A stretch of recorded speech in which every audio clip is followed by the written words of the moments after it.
Well, here we go. Special guest, Bale. Vice President of Network Success and Support. I never expected to be in real estate. Thought I would do it part-time. And she basically said, you need to look at these numbers. You sell more than most of our full-time agents. You need to shift and make this a career. Yep. Getting out and the meeting people within the Royal LePage network as well was a huge boost to my business. Well, here we go. All right. So today I have a special guest, Bale with Royal LePage. And Caroline, why don't you just maybe start off, give a little bit of background. What's your role with Royal LePage right now? Because we are going to get into more of your progression as a real estate agent, but what are you doing today? Okay, so my role with Royal LePage is Vice President of Network Success and Support. And that's with Royal LePage Canada. Basically, what that means is I get to help and support all of our operation across the country. So broker owners, whether that's franchise, corporate brokerages, and top tier agents. So basically take what I learned as a top performing agent and really implement it across the country on a larger scale.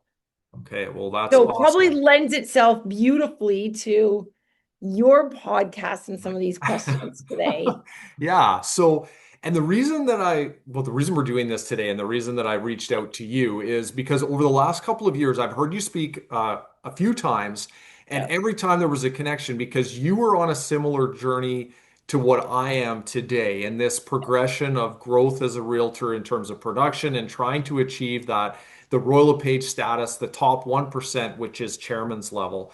Yes. And you did that. And so today I wanted to ask a few questions as a bit of a mentorship session to talk a Okay. bit about your journey because for me, I mean, there's been obviously a lot of changes and challenges as I've been growing, and I wanted to get some advice and some help. And I thought, well, I'm sure there's other people as well that could benefit from this wisdom. So, in terms of your progress, so when you were an agent and you were growing your business, like how did that look like? Did you have the goal of getting to that point, or you just like did it happen naturally that you grew to a high level of production?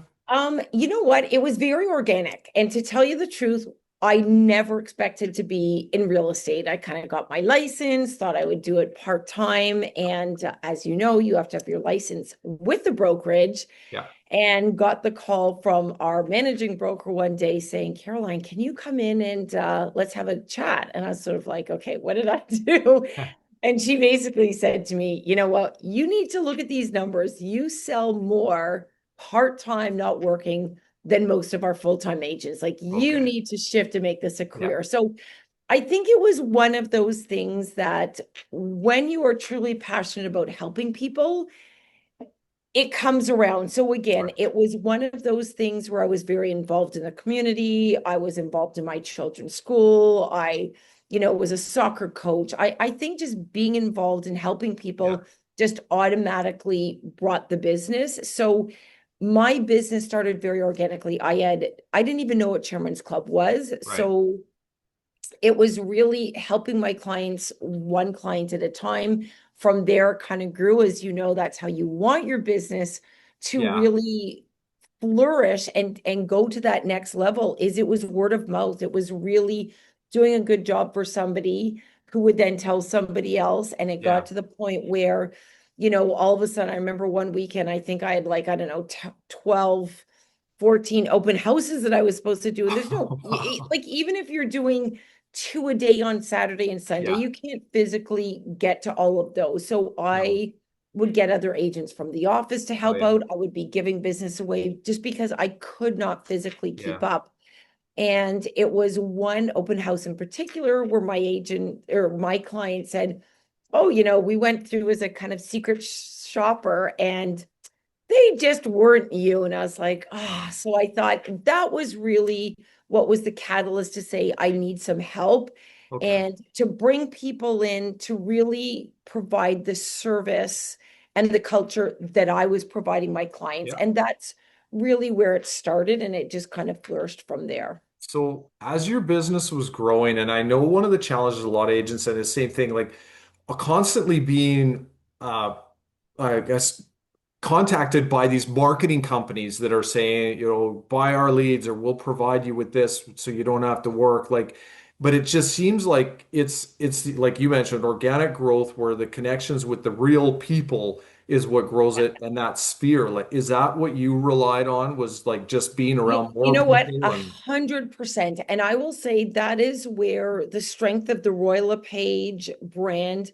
really came in. So built my business through, local connections, but a lot of it was also through Royal LePage. I got so many referrals coming in through Royal LePage. So meeting people at Royal LePage yeah, events, even locally, what I always say is do not discount the people within your own community and your own brokerage, because there are times where they might have a different skill set, language, etc. So you can partner. But yeah, a lot of my business really started growing through the Royal LePage network. And I will say for anybody looking to grow their business, whether it's in their community or across the country, get on the Royal LePage Facebook groups. right. Like there's a lot of communication, sorry, going through those channels. Make sure that your Royal LePage profile is up to date because Yeah, people are looking, but it's also little things like the Shelter Foundation, right. whether you are a commission donor and people want to kind of refer to people that Yeah, also they the support. agents that give back, but doing some of I did two of the shelter treks Oh and yeah, yeah, people. So again, it really is getting out and the meeting people within the Royal LePage network as well was a huge, huge yeah. boost to my business. And Well, as when you know, and I'll yeah, just kind of say to tie into that, as you know, I built my business, the Chairman's Club business in Ontario, and then moved to BC. yeah, And very quickly I made medallion level, which is, board um rankings, not just Royal LePage. yeah, And that business, nobody knew me in BC. So realistically, I was at a disadvantage to people who had yeah. grown up there and built their business. And the referrals were coming in from Royal LePage. So you build those relationships. And I remember at the beginning kind of saying, okay, you know what? I've only been here a couple months, but I've been coming out here for 30 years. And they're like, we know our clients are in good What? hands. So I Yeah, will say lean into the Royal LePage resources and the culture because it is a it true helps. gold mine. Yeah. For sure. What was it? What was the driving force behind you? Like was there a bigger picture reason? Was it, or was it like, are you driven by, say, recognition and just achieving that status? Was like, I just want to like hit a certain level, or was there a bigger, like, were you driving towards something else? And this was like, how do you, because to operate it at a high level, like you need to have a reason to do it. Like, right? Or what do you think? You know What are what? your thoughts on that? Absolutely. And I think there's always a why. So for Yeah. me, the why was never hitting a certain award level. It was my why was being a single mom with three children. Right. And so that was my driving force, is kind of saying, hey, I don't want their lifestyle to change. And I just worked a lot harder. It makes you work smarter. They always say, Yeah. you want to get something done, give it to a busy person. And so I think from that, it forces you to be very organized. Luckily, I'm an early riser. I get up early Yeah. and had a great group of people. Like find your tribe, whether it's family, whether it's neighbors, carpooling. Really, again, I remember the first year when I made Chairman's Club, I honestly was shocked. Even my manager kind of said, Yeah. like, you came out of nowhere. Yeah. And it was, so I think it was more my why was my children and just helping my clients. But I will tell you, once you get a seat at the table, at that Chairman's Club table, Yeah. that became my why, because then kind of everything else was in Okay. place. You Yeah. build to there. But once you get to that level, then it definitely was, it was a goal for me not to ever go below that, because that is a standard. And not only for yourself, because then you know that you can get there, but I think when you really see, you get to appreciate what that means. It's not just an award level, it is the sharing and the collaboration Right. and the best practices from agents from coast to coast. There was so much learning and sharing that that was something I truly, truly was grateful for. And that was really, that became the driving force Right. to work harder and say, hey, how do I work more efficiently to maintain this, to keep it this level? And then once you made Yeah. chairman's club, it was kind of building it from there. How do I move up the rank and, not just hit that Yeah. list, but move Were up within it? were there some key factors that like because as you're growing, and I find for me, I feel like I hit you hit a ceiling or a plateau, and then were there some key factors in your business growth that it's like, well, once I did this, then it really took off, or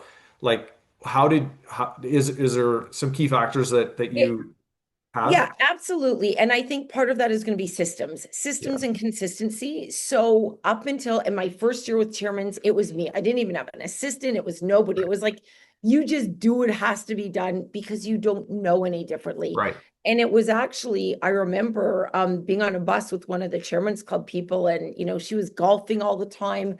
Paul Mitchell, she's amazing. And I remember sitting there going, how do you manage to do that? And she's like, well, I have this. And I thought, and so that's when I came back from that event and I thought, okay, I need to get an assistant. Is it maybe coaching? I need to be more structured in Yeah. what I am doing. And I think that was really what enabled me to scale. So getting systems in place. The biggest thing was getting an assistant who then became, and I at that point kind of thought, oh, I don't need anybody. Oh my gosh. So started with part-time, then she Yeah. became full-time and then moved up to operations. So in having that person in place and setting up the systems, it allowed me to scale because I then didn't have to work on all the back end Right. and drafting offers and things like that. I was able to fully focus my attention on building the relationships with my clients. And that was probably the biggest key and the biggest stepping stone in my Yeah. growth.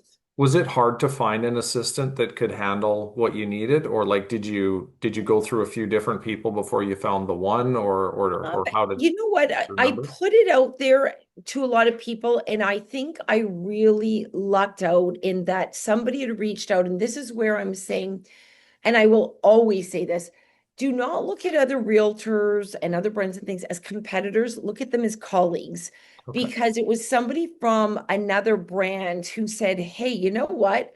Such and such agent had this person, this assistant who I think was great. They didn't really get along, but you should reach out. And I Oh, did. And then it yeah. was somebody from another Royal LePage office who said, same thing, reached out to me saying, hey, I hear that there's this assistant. It just wasn't a good fit for that agent. Yeah. Should reach out. So I was very fortunate in getting that person, but I really didn't realize what the gold mine was. Like we really worked and grew the business together. And I Yeah. will say wholeheartedly, I could not have scaled my business had it not been for her and her expertise and us growing together and then kind of saying, hey, what do we do next? And then from there, it was putting checklists in place. It was Yeah. putting systems in place. It was using, now we've got RLP Sphere. So at that point, it Yeah. was make sure you have all your contacts in a CRM, set up drip campaigns, set Yeah. up a marketing campaign or a marketing calendar where everything was in there. And I think that really made such a big difference of us being able to go out. And then as I started growing, and it's funny because yes, we grew to the point where I needed to add people, but it also got to the point where a lot of agents were coming up to me saying, can I join your team? Can I join your team? Yeah. And sometimes I kind of thought, okay, bring them on. They're in our market, they're in our office. Yeah. But I got more strategic as I moved forward, realizing that you want to hire people, bring people on your team that have the same culture, the same values, but complementary skill set. And I think that's when I started getting a little more strategic in who I brought on. Do they have a skill set? Do they Right. have new build experience? Is it a demographic? Is it first time home buyers or Yeah. seasons? Because again, you have to keep that in mind when you are working with clients too. And then as we built out the team, who would be the best fit for those clients? Right. When it came to your assistant, did your assistant say work in the office and you were out and about, or were you guys together? Like how did that work for you? Like were you guys like, was she just with you We were or? like one person. We were inseparable. So Okay. how it was I was in the office and I'm an office person. Like Yeah. I come into the office, thankfully my children are into sports, so I would drop them off early and be in the office. So we shared an office. We had two desks together, like facing each other. Yeah. And it was one of those things, I'd get a lead, I'd be on the phone and it'd say, okay, so, what's your address? And I would write it out. Oh, it's 260 Corner Ridge, whatever. Yeah. And as I'm saying this, she's already on the computer pulling up, titles. And I'd be like, okay, so what's a great day? What's the Yeah. best time on Thursday to get together? Does 2 o'clock work? And I'm going to do this. So we were able to really work in sync. And then so she would pull the back end and Yeah. have paperwork prepared for me. Okay. So again, I'm really Would she go on I'm appointments so with, like go on no, appointments no, with you? No, she would stay. So no. when you were out on appointment, she was back, yeah, like Yes, doing stuff. she Yeah. basically, and as I said, it went from part-time to full-time. You Yeah. don't realize because as a solo agent, you do it all. And it's also kind of hard to release that whole mentality of, nobody can do it as well Right. as me. And people keep saying, oh, I Yeah. want Caroline or I want, Right. Burger, etc. They want you, but we realize that in really building them up, and as you build out a team, it's really important to say, oh, no, no, no, like I'm always a phone call away, but you want this person on the team. Yeah. They are the expert in this. And they're like, oh, okay. And at first, sometimes you have a couple agents or sorry, a couple clients that might go, I don't know, like I really want you. And then they meet the people on your team and they Right. realize that you are hiring people that are like-minded and Yeah. they're totally good with it going, oh, I should have known I'd be in good hands, Well, so yeah. And I see some people like it's almost like they're starting a team too early sometimes, or like yeah. they haven't built the business themselves. Do you like is that because and that was your progression was you were a strong business as an individual agent. Did that then help, I guess, fuel the business of the team It did, or and that's part of one of the things that I do in my role now. Like, say for instance, there might be an agent who comes up to me and says, "Oh, I want to grow a team." Well, what's your business like now? What are your systems in place? And they're like, "Well, I'm only doing a few deals a year, and I don't have any systems." And so, yeah, where's the value in that person coming on if all you're doing is looking at building a team because you want to hit an award level or a yeah, GSI or something? I think the key is, again, it comes down to business planning and yeah, understanding what is your why. And here's the interesting thing is you don't have to be a hugely successful agent to start a team if your why is to say, you know what, I wouldn't mind having some more balance in my life.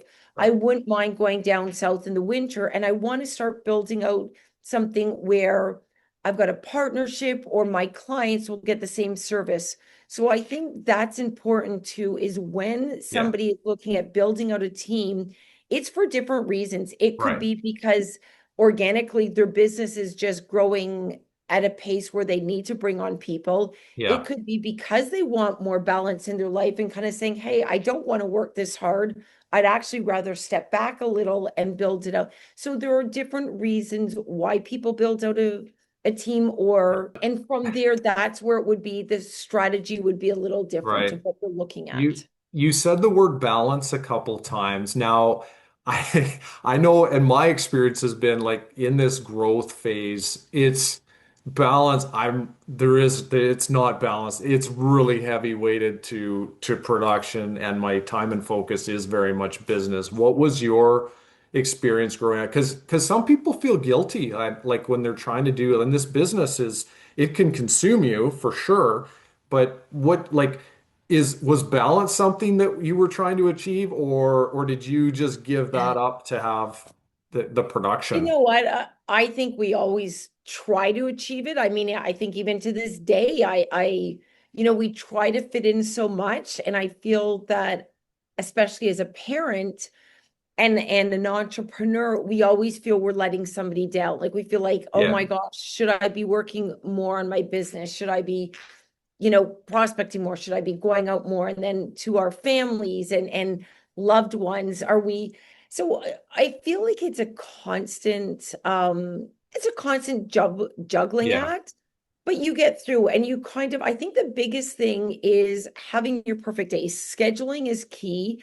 And I'll Right. always say to somebody, you put in your non-negotiables first. So if you are a parent and you've got, children where you say they need drop off and pick up, Yeah. those go in because those are non-negotiables. Right. If you know that Saturday and Sunday, these are your open houses, those go in automatically. So I think you find things, and if it's prospecting, do an hour a day of prospecting. Yeah. For me, once I grew out a team, one of the most critical aspects of success was we had a team meeting. It was a weekly non-negotiable team meeting and everybody was there. And that's where we sat down and we went over buyers and sellers and vacations, like absolutely everything. And so in 1 hour you're getting those done. So I feel that even to this day, I think through life, balance is a balancing act Right.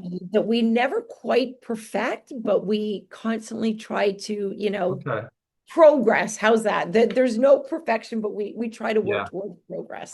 How did you get through those days when like it just seems like everything is going wrong? Like did like you got deals that are like but and then still getting out there and doing what you need to do when you've got maybe challenges to handle? Like do you have ways or how were you working out or active or have other Yeah. releases or like other outlets to just take your mind off stuff or like what do you recommend on that side of just trying to keep keep sanity and Yeah, mental health? I totally get it. So for me, it's always being active. Like I've always been very active in sports.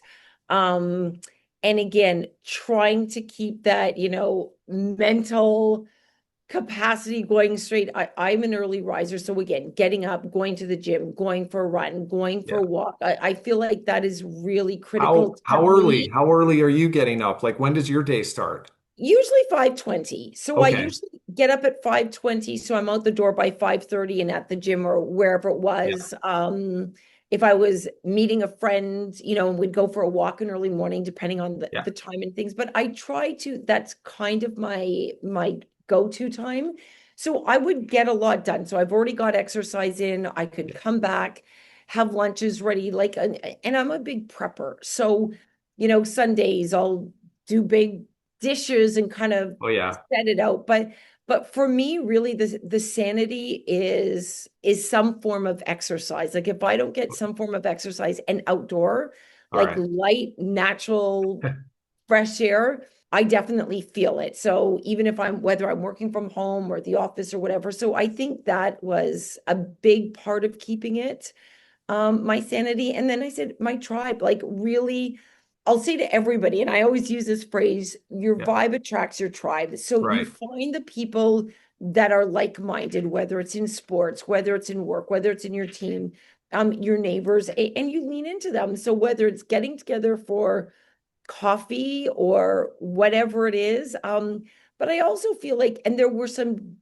absolutely really challenging times through there. I will tell you, I don't think, and I'm not alone, where a lot of people have things where you just sit there going, I don't know how I made it through that. Like looking back, going, there were some really challenging times, but I Right. think it's just like the horse in the blinders, and you keep going. And then when people come after, they're like, oh my gosh. I'm like, yeah, Yeah. you don't think, How'd and you I get through think, yeah, it? Yeah. you just have to, you think positively. And I think that's maybe a mindset too, Yeah. is you can't let those challenging things go. But Okay. when it came to business, and you're always, no matter how professional you are and how much you try, you're sometimes going to have a challenging agent. You're sometimes going to have a deal that goes south. Yeah. And I think in those situations, knowledge is power. So a lot of times emotions get high. So if you can kind of step back and show them stats, show Yeah. them days on market when they sit there and go, how come my home hasn't sold and it's been on the market, 8 days, Yeah. and you're sitting there Yeah. going, okay, the market shifted, now we're kind of looking at a 30 to 45 day Right. average days on market. Yeah. So if you can kind of take the emotion out of it and say, you know what, I totally agree. Hey, we all wanted it sold within a Yeah. week for this, but we've got to understand that this is the market we're in. So let's see how we can address that. So I think that's a big part of it because when you think of real estate, it's most people's most expensive Right. asset. Right. And not only is there a lot of money on the table, but they're often selling because it's a divorce, Right. there's a There's some death. other, There are lots of yeah. challenges in there where you have to be the voice of reason and stay back. And I'll tell you a little interesting story, and this would be one. So I remember being like having this client, and they had a beautiful home, but it was a divorce. Yeah. And it was in the winter, and I had open houses, and the husband, the wife had already moved out. The husband was there with the teenage children and things like that. And we had open houses. It was in the winter. They had a big property, a long driveway. The snow was up to here. We're in Ontario. Yeah. And I kept saying, like, are you okay? Like, we've got the open houses this weekend. Oh, yeah, yeah, yeah. And it's like, okay, the driveway's going to be shoveled, right? Oh, yeah. And I kept going by and I'm like, okay, I've got an open house and nobody shoveled the driveway. So I Yeah. thought, okay, you know what? I'm going home. I got to shovel. Yeah. And I think it took me about 2 hours. It was a big thing, and the walkway and everything. Shoveled it. And I get home, get to the door and everything, and use, knock first and Yeah. no answer, open the door. And there are his two teenage sons sitting there watching TV. Oh, And I'm like, hi, guys. But here's the thing, I had to put myself in their shoes. yeah. They didn't want to move. Yeah. They did not want to move. So I could not get upset. And I still want to cry to this day because you feel so sorry for them. And they were like, we're not Yeah. leaving. We're not making our beds. I'm like, it's okay, guys. I'm like, you know what? If you can just give me 2 hours, here's this. And so again, you have to put yourself in those situations. Like it was like you're doing dishes, you're doing whatever. So there are going to be those times, and Yeah. it's part of our job. We have to be the voice of reason. And as I said, as realtors, as you know, we're matchmakers, we're counselors, Yeah. we're cleaning people, we're Yeah. show. But here's something funny out of that. So yes, did get it all ready and Yeah. got it sold, and it was great. It was about a year and a half later, I ended up getting a call from the next door neighbors to list their property and friends of theirs. And they said, I remember you out there on that day and you were shoveling snow. And they're like, Yeah. we've never.